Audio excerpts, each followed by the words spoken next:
शेतकरी मित्रांनो नमस्कार. चिप्पूच्या नवीन व्हिडिओमध्ये आपल्या सर्वांचं स्वागत आहे. आत्ता मी या ठिकाणी आंब्याच्या बागेमध्ये उभा आहे आणि बऱ्यापैकी शेतकऱ्यांच्या आंब्याच्या बागेला चांगल्या प्रकारे मोहर हा सेट झाला होता. परंतु आता वातावरणातील बदल त्याचबरोबर रसशक किडींचा जास्तीत जास्त प्रादुर्भाव यामुळे झालंय काय, तो मोहर जो आहे हा पूर्णपणे तुम्हाला असा गळताना दिसणार आहे.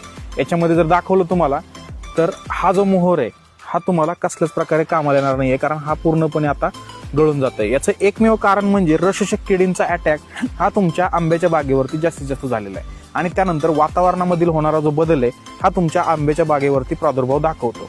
तर आता ह्या रसशक किडींना कंट्रोल करण्यासाठी सुरुवातीच्याच अवस्थेमध्ये तुम्हाला पिवळे आणि निळे चिकट सापळे लावणं गरजेचं आहे. आता याच्यामध्ये तुम्हाला एकही कैरी त्या ठिकाणी सेट होत झालेली दिसत नाहीये. तुम्हाला क्वचितच आंबा त्या ठिकाणी पाहायला मिळेल.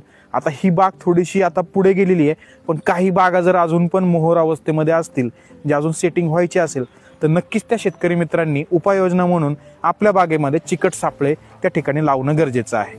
जर तुम्ही चिकट सापळे लावले तर नक्कीच तुम्हाला हा जो मोहर आहे तो टिकवता येईल आणि त्या ठिकाणी तुमचं उत्पन्न देखील चांगल्या प्रकारे तुम्हाला वाचवता येईल.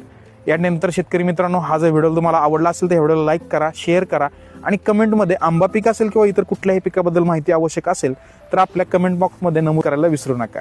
त्याचबरोबर शेतकरी मित्रांनो 9922 या नंबरवरती देखील कॉल करून आपण ही माहिती मिळवू शकताय. त्याचबरोबर चिप्कू.in वरती देखील ही माहिती उपलब्ध आहे. धन्यवाद.